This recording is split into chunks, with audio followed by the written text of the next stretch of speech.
Olá, meus amados, queridos irmãos, uma boa noite na paz do Senhor Jesus. Aqui quem vos fala é seu irmão em Cristo, pastor Lenilson, que venho nesta noite maravilhosa nos alegrar na presença do Senhor, compartilhando com os irmãos a palavra de Deus, palavra que nos edifica, palavra que nos transforma, palavra nos coloca mais perto de Deus. Nós sabemos que pela palavra é que nós somos salvos, mediante a fé em Cristo Jesus, nosso Senhor. Mas esta noite eu quero compartilhar com os irmãos a palavra de Deus, a qual Paulo falava aos romanos, de algo muito interessante. E Paulo falava também do convívio com a família, convívio com nossos irmãos. Paulo, ele deixava bem claro dentro da palavra de Deus que nós precisamos saber fazer a diferença entre viver uma vida segundo a carne e uma vida segundo o Espírito. E Paulo falava exatamente a respeito destas coisas. A Bíblia vai nos falar também que em uma oportunidade do Senhor Jesus, ele também deixou claro dentro da sua palavra que havia uma diferença entre a vida material e a vida espiritual. E ambas precisam ser tratadas, ambas precisam ser cuidadas, porque uma depende da outra. Ou seja, as duas vidas, quer material, quer espiritual, precisa estar completa para que desta maneira possamos agradar a Deus.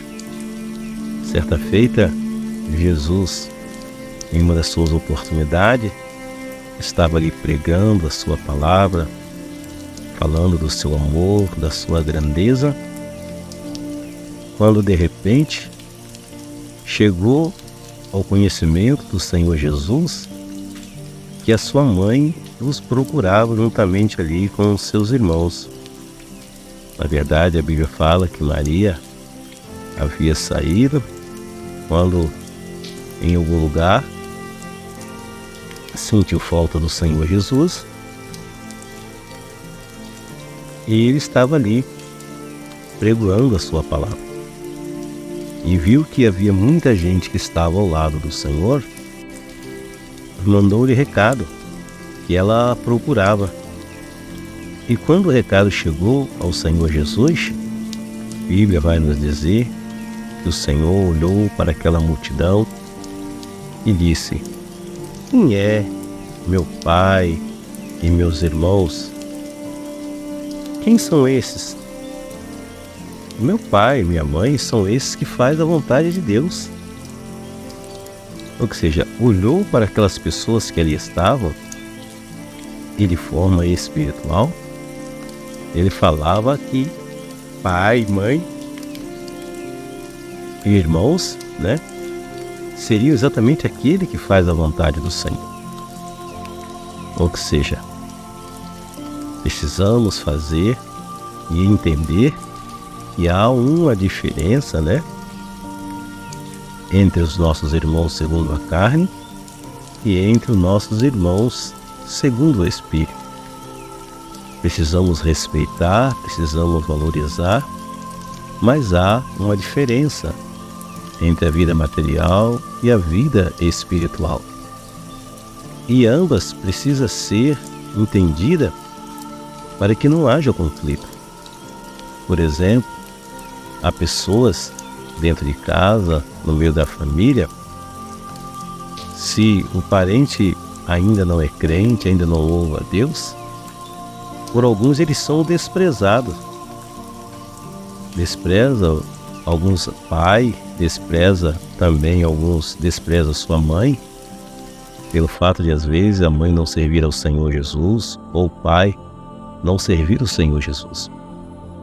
Então às vezes por muitos filhos, esse pai e essa mãe é desprezada por não ter a mesma fé. E assim também vice-versa. Quantas as vezes também o pai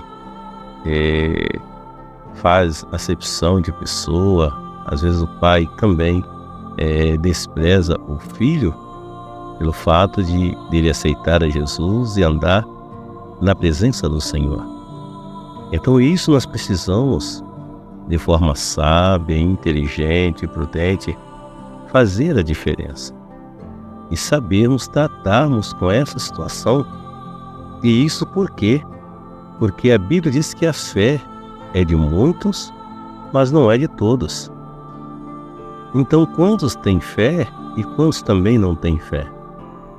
Então nós precisamos aprender a tratar com essa situação para que o nosso convívio em meia casa, em meia família, não seja um convívio de grandes aflições, de grandes tribulações, ou de conflito, ou de coisas assim, porque há situações que alguns irmãos e algumas irmãs, até crente, não conseguem de forma sábia fazer essa divisão e às vezes a casa vive em um grande conflito.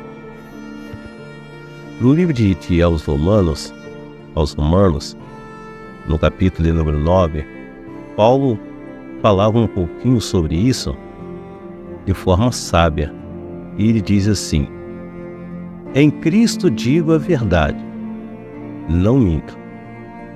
Nisto dando-me testemunho a minha consciência no Espírito Santo, que tento grande tristeza e contínua dor no meu coração, porque eu mesmo poderia desejar ser anátema de Cristo por amor aos meus irmãos, que são meus parentes segundo a carne, que são israelitas, dos quais é a doação de filho, e a glória, e a aflição, e a lei, e o culto às promessas.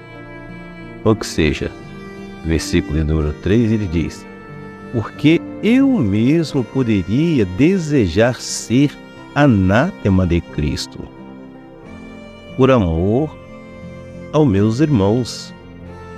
Ou seja, ele desejava, poderia até mesmo ele desejar ser mentiroso, ou ser falcioso em amor de Cristo por causa dos seus irmãos. Mas ele entendia que de maneira alguma poderia ele ser anátema.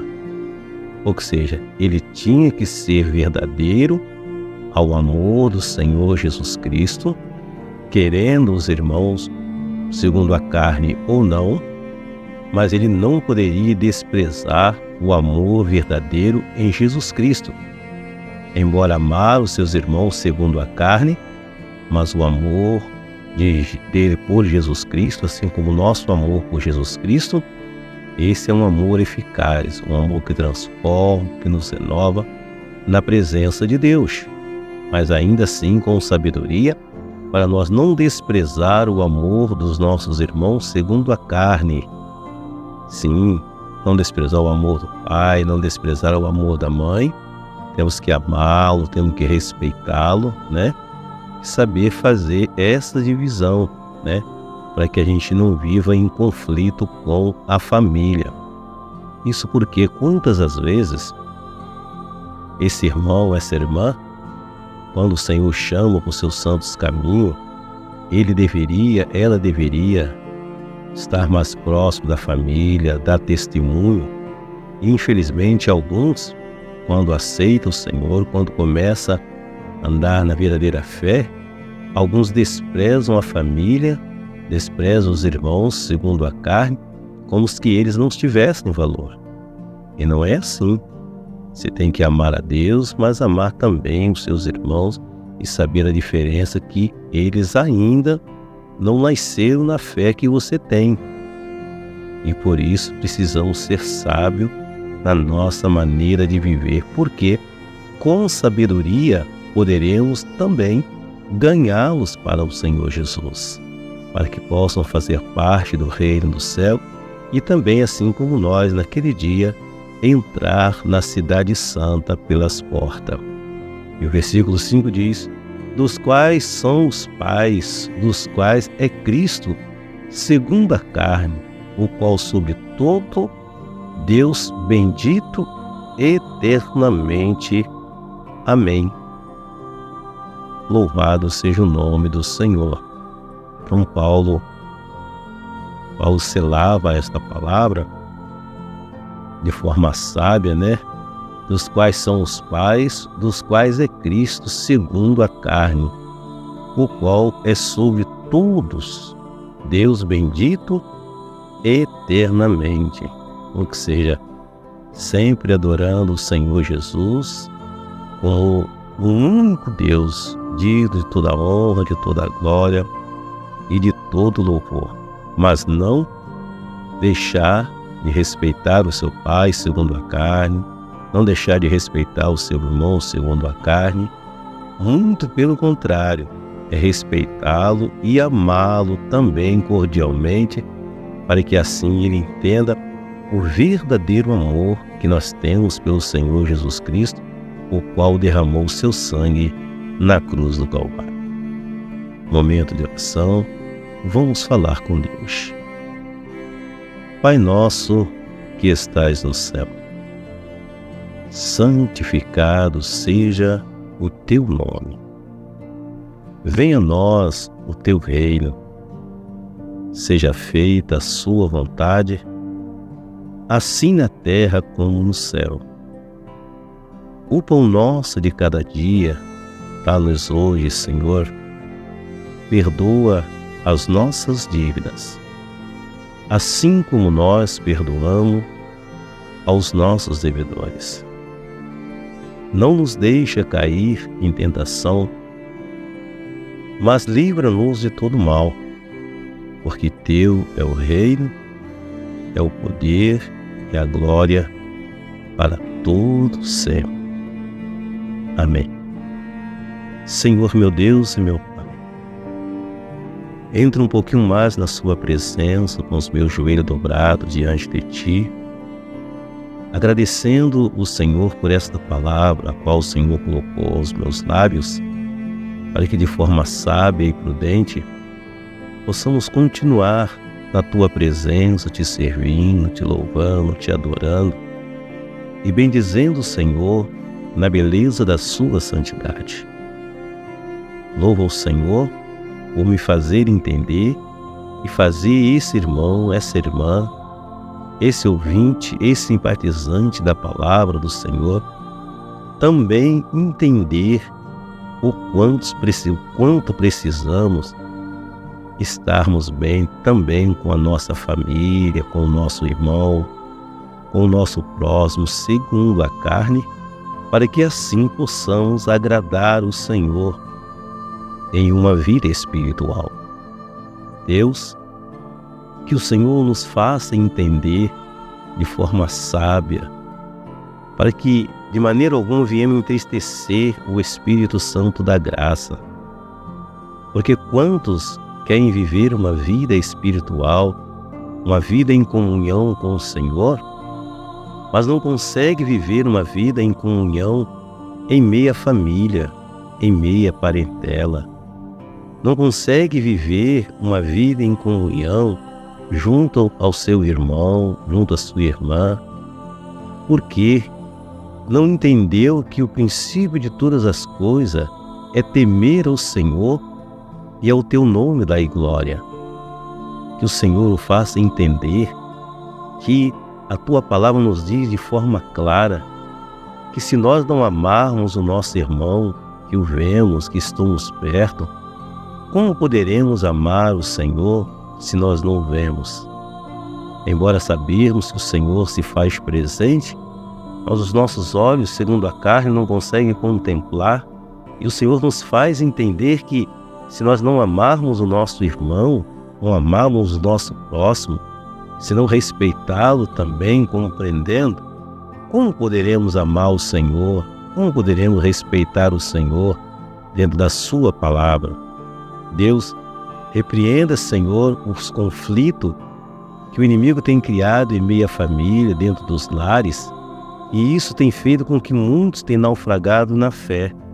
Mas que o Senhor nos dê sabedoria, graça, para que possamos de forma inteligente compreender e fazer a sua vontade, louvando e bendizendo o nome do Senhor na beleza da tua santidade. É o que eu te peço nesta noite, é o que eu te peço neste momento, que o Senhor visita cada morador da face da terra, fazendo entender e compreender que precisamos estarmos unânimes na tua palavra, para que assim a tua graça nos alcança hoje e para todos sempre. Amém, Jesus.